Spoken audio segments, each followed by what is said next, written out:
then midsection, and then my feet. If I go respecting that order, I'm going to have the movement perfectly in me. So,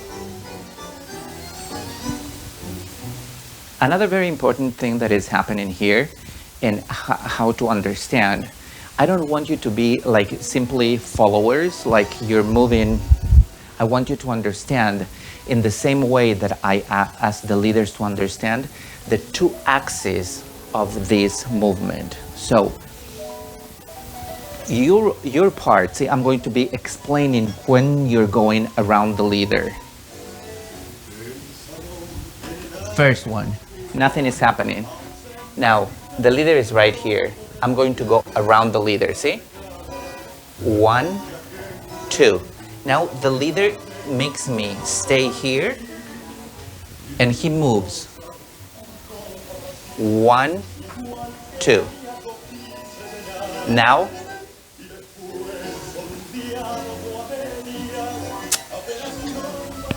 okay. So I start doing back ochos. Nothing has happened here. So now the leader moves me around him. I go 1, 2 around the leader, right? Now he moves 1, 2. And immediately after he finishes, he's moving me 1, 2. He moves 1, 2. I go 1, 2. That is what I meant when I was asking you. Leader, follower. Leader, follower. But we're moving in the room.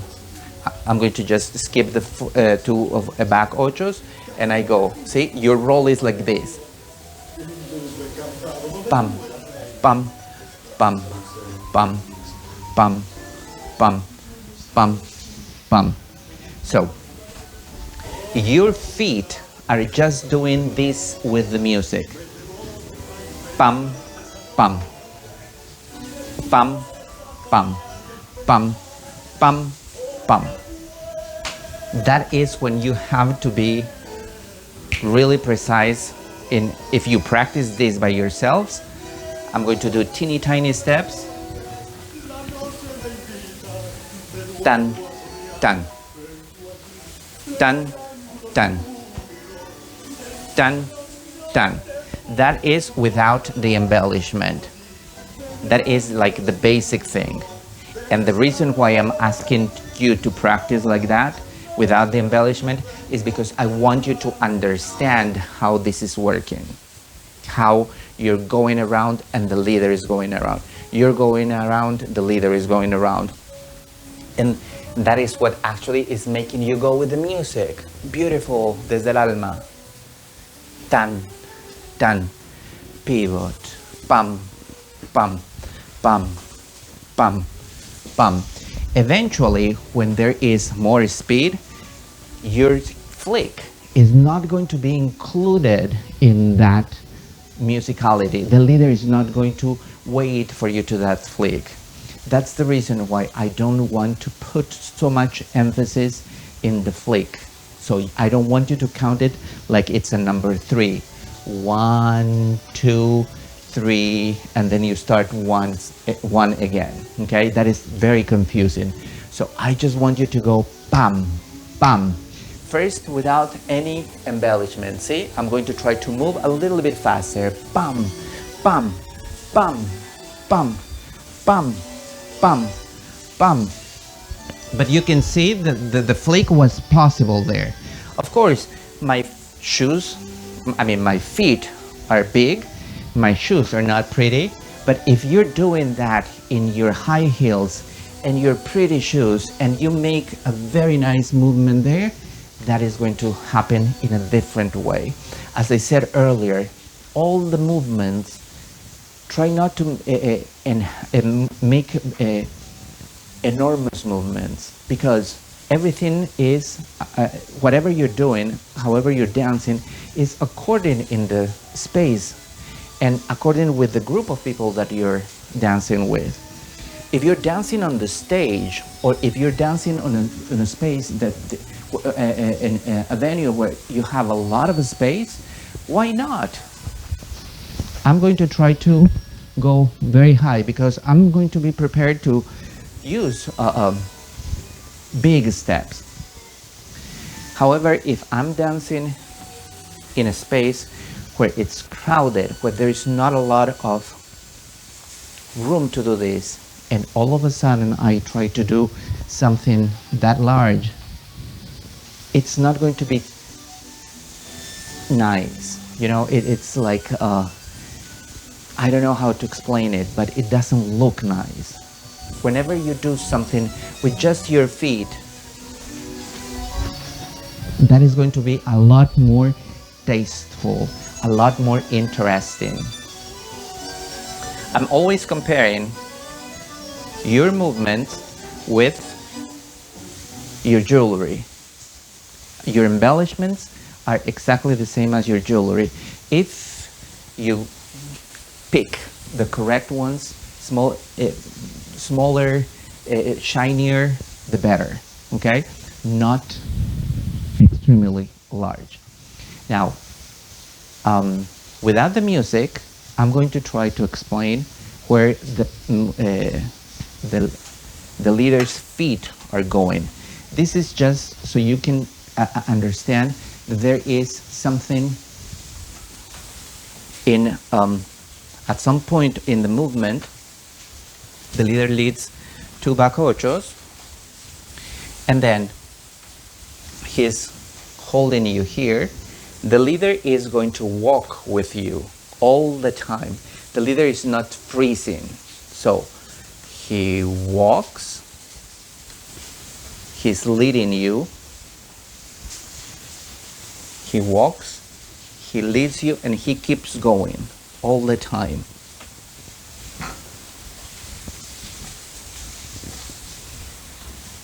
Okay, let's try to.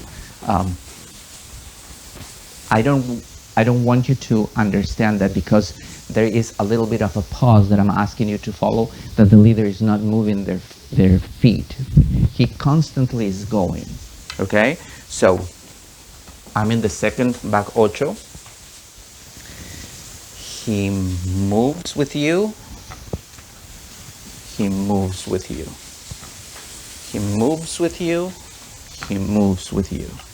Okay, so there is like constant movement, and I'm showing you that little part because I don't want you to I don't want you to observe what the leaders are doing with their feet. I want you to, by the contrary, connect with. This is proving you that it's not important to look what the feet are doing. This is making sure that you're understanding what is happening up here. Like I said, when I was showing you with the pillow, you have to feel that movement spinning you and then going, spinning you and then going. It is so very important that you understand this movement of the disassociation correctly, because if not, you're going to be moving your body as a whole, and that's when the problem happens. That's when you are not going to be able to keep flowing. You're going to start, see, when I move like this, I'm moving my shoulder together with my feet.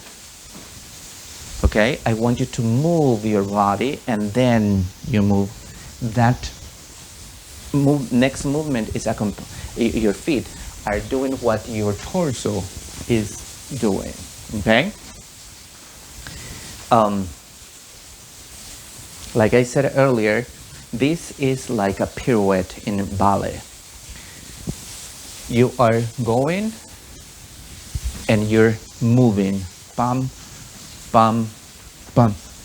Like the pirouette would look a little bit like in ballet. You're boom, and you go like this, right? But in ballet, the dancers move and they have to keep moving also their heads. In tango, we're not going to keep You're dancing here, your upper body is not doing anything, is connecting, is worried about the embrace. Your legs are doing a lot of things.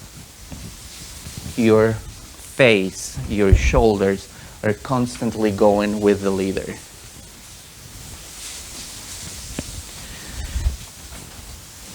I'm going to take off my shoes to show you a little bit. If you move in without elongating your ankle, and if you do this, you're making your foot completely, you're making your foot short. You're making it look short.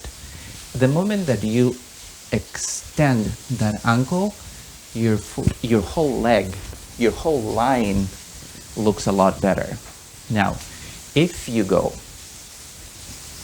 see, I'm going to walk forward. I need to walk my chest together with my foot, right? So look how I'm elongating my ankle up until the last moment. I'm not going to walk like this. I'm not going to walk ready to go with the heel. I'm elongating that ankle, and only in the last moment I go there. I'm going to wait until, look at the other ankle. I feel the elongation of that ankle, and then I follow. See, the leader is already leading here. That small side step. While I'm taking that side step, the leader is already pivoting, and your feet are going to feel like they're getting tangled if you follow the leader. Okay, so here, a very nice way to do this is do the flick and go. Boom. Pivot. Go. Boom.